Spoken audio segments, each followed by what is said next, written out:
I used to go to a private school. There were 32 kids per class, and it was pretty expensive, and everybody there kind of has the same ideas about life and about what's right and wrong. The percentage of school was mostly Democratic, and everybody knew about how to protect themselves from sex and knew about sexual education and had it at home or at school. And then I changed to public school, and like I said, the girl next to me had just had a baby, and there's a girl in my lunch who's pregnant, and a girl in my class who doesn't even know what HIV is. And it's just shocking to see that, yes, you think that everybody knows this stuff, and then you change to a wider and bigger high school with many different people from the rich, poor, different ethnic backgrounds, and you see that the world is, there's a lot of people in the world who are uneducated and don't have any access to the things that kids at private school may have or that the private school provides. And I think that that's where comprehensive sex ed in public schools really becomes an issue, because they can't get it other places. And you're at school, 6-7 hours a day, and if they could put it somewhere in their education program, then kids can get it while they're there, and then they can apply it wherever they go in life, because it's really not available anywhere else to them.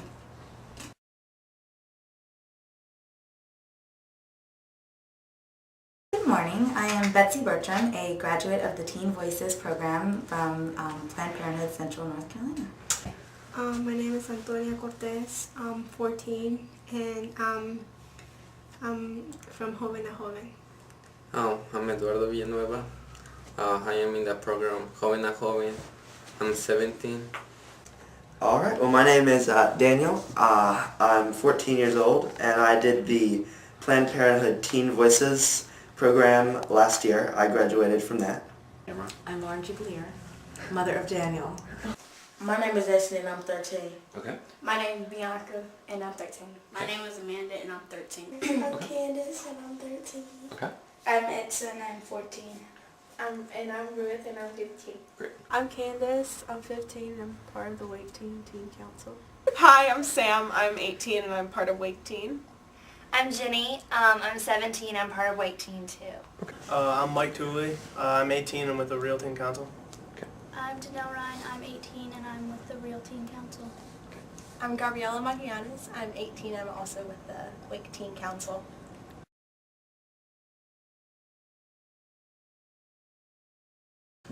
I think they should show us that true life, what can happen, because we're gonna be like, one of these days we're gonna have sex, so they have to show us a place to protect ourselves, And they have to show us, like I said, the real thing, the real life. Because what if we go on our own, and then we don't know what to do because our parents never showed us what to do. We have a disease and we don't know what to do because our parents never talked about us. Right. Well, I think that there's probably, at least from what I've heard, maybe from my parents or my friends' parents, that they sort of just assume, unless you talk to them about it, that either you never think about sex at all or that you think about it all the time and it sort of consumes you. I don't think that either of those things are true most of the time, and that a lot of people are really responsible with it, and that as long as people are getting the right information, that we'll probably make the right decisions. I would tell them that, if I want to know, if I want to have sex and my aunt because she told me to tell her anything, so I would tell her what can I do for me to stop wanting to have sex. Okay. I would tell them that teens are very curious about how it feels or how the first time is going to be, so True. yeah, But they're really curious.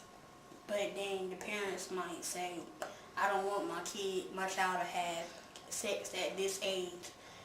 And then they would you might not want them to have sex at this age, but they might be doing it behind your back. Mm-hmm. And then you notice that their stomach is getting bigger. Or they get morning sickness. Or they eating weird things. Not feeling too good. Or your son, he might be sleeping more than he's supposed to, or eating more than he's supposed to. Yeah, stressing in school a lot. Yeah. Falling asleep a lot. Well, I don't think a lot of teens know that there's many ways to catch STDs, and like the many different types of STDs there are. So I think that's important for the students, children, and adults to know. Okay. Also, you can't also it's good to know that you can't really say this type of person has this disease and this person has this disease. I think there's no way on knowing, picking out the person right out of the spot. So it's good to just know that you can't do that. I mean, I think something that's really important that they know is just because we are taught about STDs and pregnancy prevention and all other things that go along with comprehensive sexual education, it doesn't mean that we're going to go out and have sex. I think that's really important, and because I feel like there's a lot of other places where we are taught, we learn about sex and in a different kind of sense other than school. Some churches talk about it, and you talk about morals that go along with that. And I think that just because we learn about it doesn't mean we're going to do it. I think that's really important because, obviously I think that's something adults think. Okay. I think the main point is if we're given a comprehensive sexual education, then we're going to have the tools to make decisions that are right for us, because we're inevitably going to face issues regarding sex and we're going to have to make these decisions. And I think it's really important that adults provide us with the education that we need so that we can or cannot have sex depending on what our decision is. I think that parents know that it occurs more than they really think, because if you trust that your daughter won't go out and have sex, but then she just comes home one day and says, "Mom, I'm pregnant," and you're like, "When did this happen? I didn't expect it to," then, everybody's going to be surprised. And I think that parents should be the ones to approach the situation and not wait for their son or daughter to come and ask them about it. Great. And also, I think it's always better in good situations, family situations, for the parents to approach the kids about it versus the parents or the child having to go, or the teen having to go somewhere else. Because I think, I know in my family we have a lot of values that my parents want to pass on to me, and I think that sex kind of goes with that. And I think it's good if the parents kind of initiate that. But it doesn't always happen, of course. And we may seem like we really don't want to talk about this with our parents, but if we're approached and it's a non-judgmental setting, then it's nice to hear from your parents and what they think and to actually hear the truth.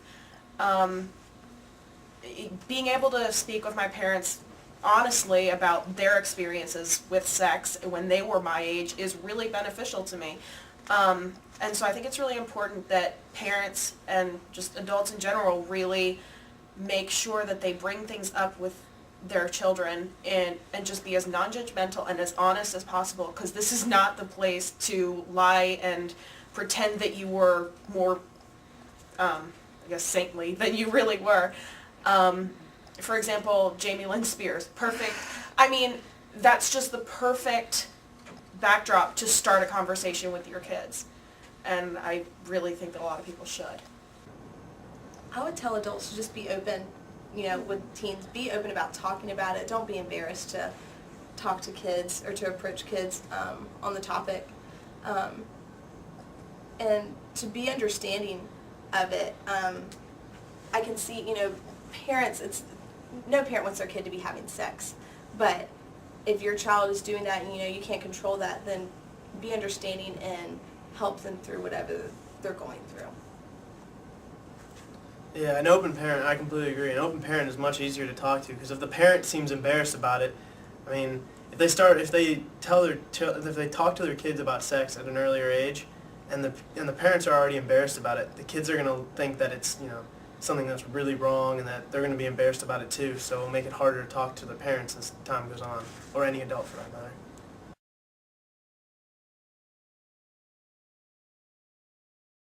I think the biggest thing is just like not having knowledge about it and only having what they see in the movies and what they see on other media sources. And I think that the biggest concern is like, you know, the kids that are sexually active, like, am I going to get pregnant? Am I going to get an STD? But they don't even really know like what that means because they haven't read about the consequences in detail, and they haven't researched it, and they may not even have really like what those STDs are and how to know you have them. So I think a lot of kids are just nervous about that, but they, you know, sex is also kind of alluring and the curiosity. So I think mostly a lot of teens end up just being kind of scared. Like, I don't think they're gonna ask their parents for like, Mom, I wanna have information about sex. I don't think they're gonna do that. And I think it would be really cool if school taught you something really good about it, because you're not really gonna go up to your dad or mom to ask them about things like that, because it would be really weird. And I also think it's better when like these kind of programs have like young people like middle-aged persons, because they know more about that and something that could happen. Yeah, that's why it's called joven a joven, Yeah. because and when you're older you can teach it to like younger kids than you, or like the same age, because since we go out a lot, stuff like that, we can like communicate a lot.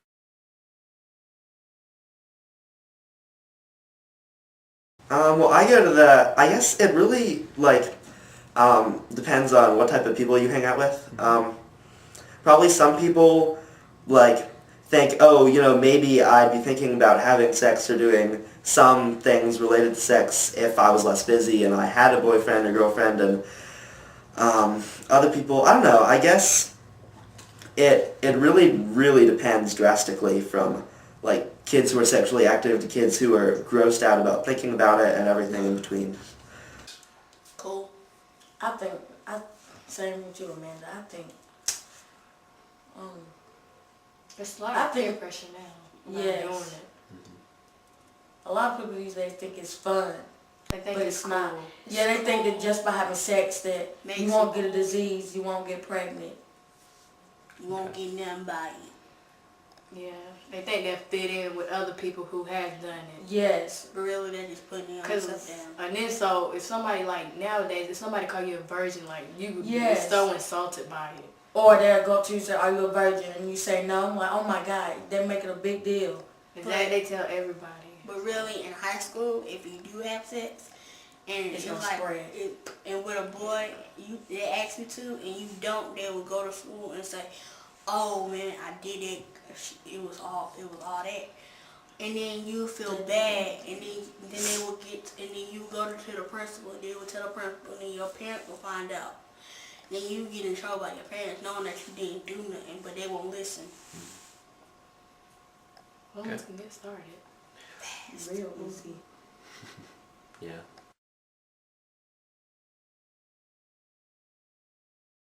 You might think that, but they probably doing it behind your back when you at work, or they know you're gonna be at the grocery store for a long time, or they know you're going away.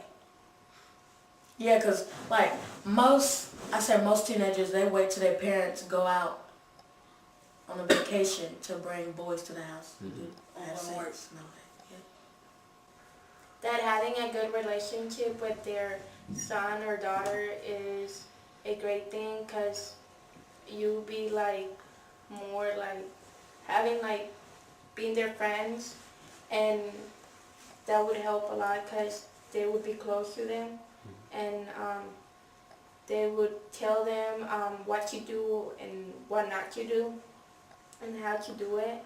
So I think that would make a big difference for teenagers now, because if you like go to the clinic, that you would see all of those teenagers pregnant, and it's just sad. Look out after your children, because you don't know what you got till it's gone. I mean, that's a hard question because parents were teens too once, and I think that a lot of parents forget that. We face the same issues that they faced when they were our age, and I think it's important that they remember that and use that to gear them toward what they should talk to us about. Kids want to know. Like, I think kids want to know, like, what they're doing right or what they're doing wrong. They want help. It's just the fact that parents, in my opinion, need to be more open with their children and less judgmental. I like what Janelle said. Most kids, if they choose to have sex, most teens want to have sex safely. You know, no teen wants to get pregnant or, you know, have a child or have an STD. And so most teens are really open to learning about how to have sex safely. And so if adults knew that teens wanted to know that, then I wish adults would accept that, or parents.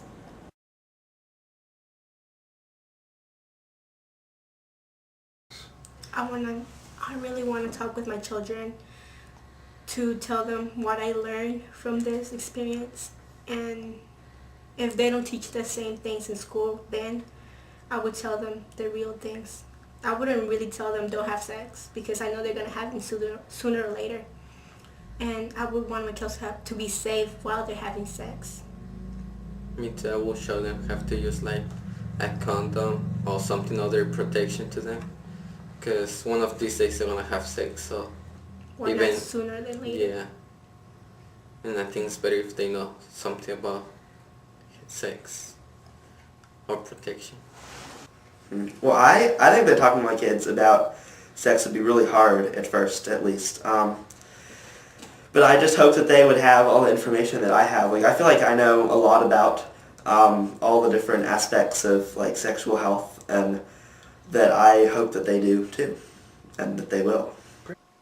I'm gonna tell them everything I learned. Yeah. At least try to remember. But really, if you try to if you tell them at 10 or something like that, they gonna oh, why you just trying to play around? You can mess with my head. Ain't nothing that gonna happen. And then when it do happen in their life, they gonna oh, I should listen to my mom.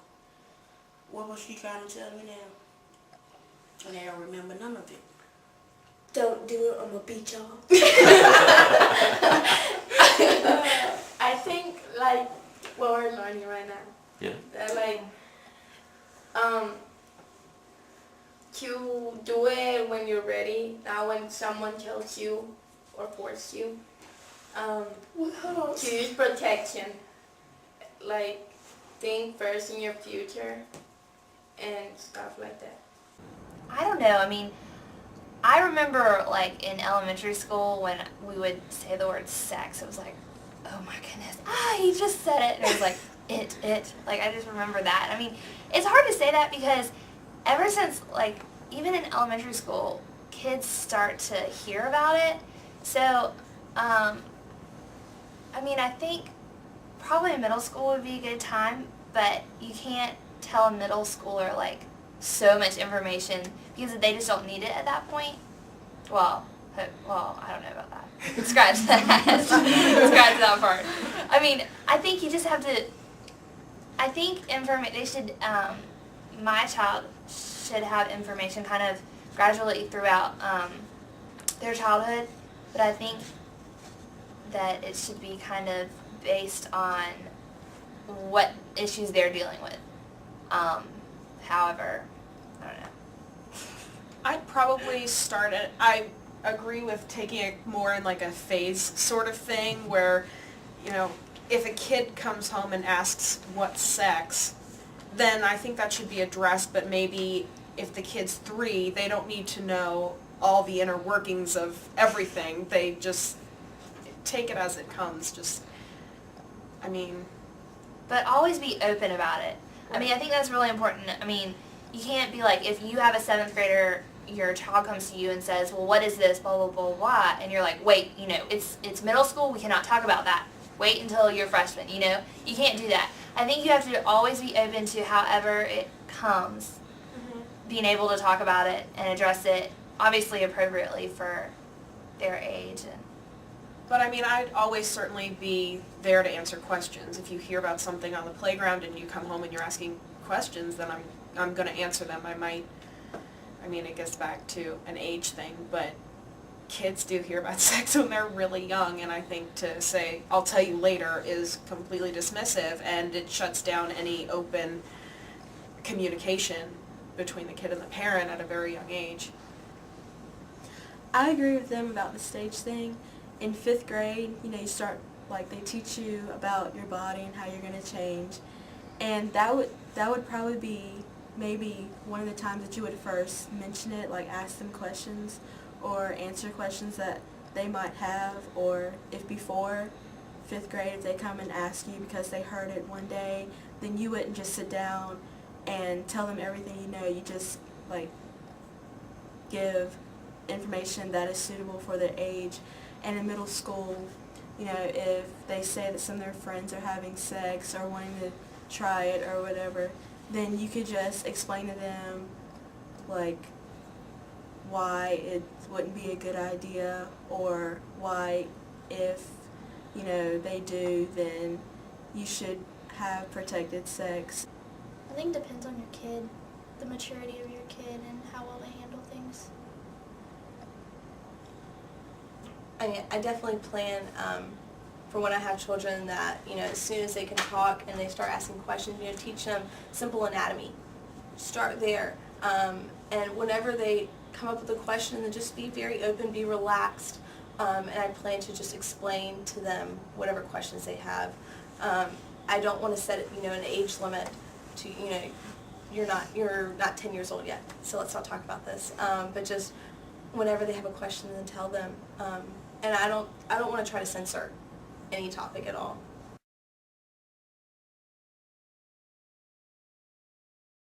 I guess about 14. I think middle school. Middle school? Middle school.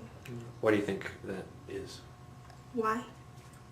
I think because since middle school, the kids' mind starts to develop, and they start thinking about it more and more. They also see a lot of sex in the TV and everything, Yes. so they start get open about sex. So they have to learn before then.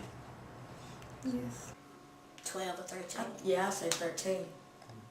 I say 13 too, when you become a teenager. 12, 13 is when it hits.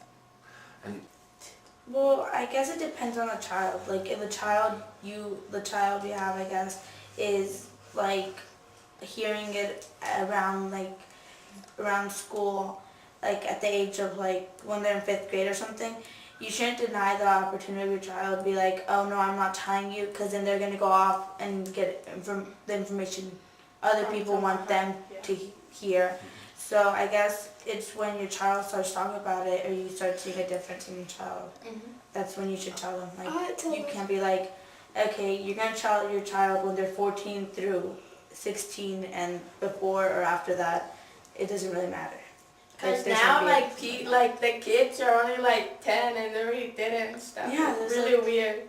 There's kids really young now, and they'll be just because they hear it off the street or something, or they hear it in a show, or they even hear it in their favorite cartoon or something, it'd be you're 10, why are you saying that? No, you should talk to them at that point, and be don't say that or something, or just give them information they need to hear.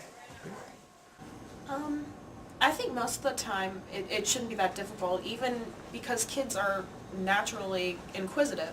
So you could start a conversation just with a random question. You can ask about their perceptions of things that they're hearing, what they think. If you have a middle schooler that says that he or she has friends that are having sex, well, what do you think about that? How do you feel about it? Is this something that you're faced with? Is this something that you're thinking about? Any question can be a platform for a serious discussion, just as long as you don't bring the judgment factor in and shut down, because kids don't respond to that.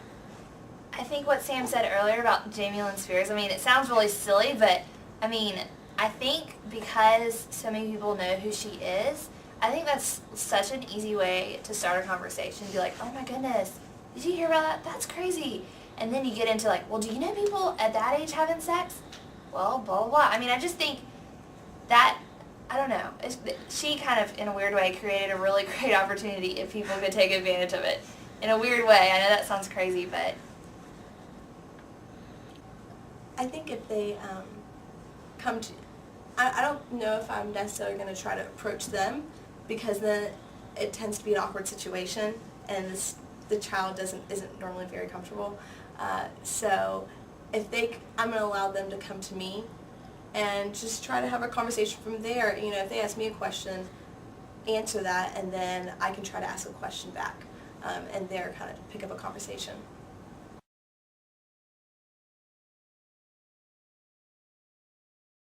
Absolutely everything. You know, everything from communication skills, relationship skills and expectations, contraception, information about sexually transmitted diseases. What I was saying earlier was that it shocks me to even believe that in a public school system we have an abstinence program, because that is a religious viewpoint and that doesn't belong in a public education. And if I have a religious viewpoint that I want my kids to be abstinent, that's what I teach them at home. It's not what they get taught at school. What they get taught at school is, it's great if you want to be abstinent. We recommend that because, you know, you're really young. But they actually, in the program, they did say that abstinence is usually the highest recommended course of action. It's the only way to prevent be pregnancy completely and safe. sexually transmitted disease. But if you're going to be sexually active, here's what you need to know to prevent diseases and unwanted pregnancies. And kids need access to that. And I was telling Daniel, I learned in high school, and I was born a really long time ago, but we had sex education in high school, and Planned Parenthood came in to a peer counseling group that I was part of and taught us a lot of stuff that made me be really responsible as a young person. And I don't know where I would have learned that otherwise. And I'm really appreciative that my son had a chance to learn all that. So do you think information empowers students to make better decisions, Yes. or does it make them reckless and have sex on the street? I think information makes adolescents more responsible and to think about things and the consequences, and also that if they're going to become sexually active, what do they need to do so that they can be responsible? And you can't, I mean, everyone needs to have access to that information.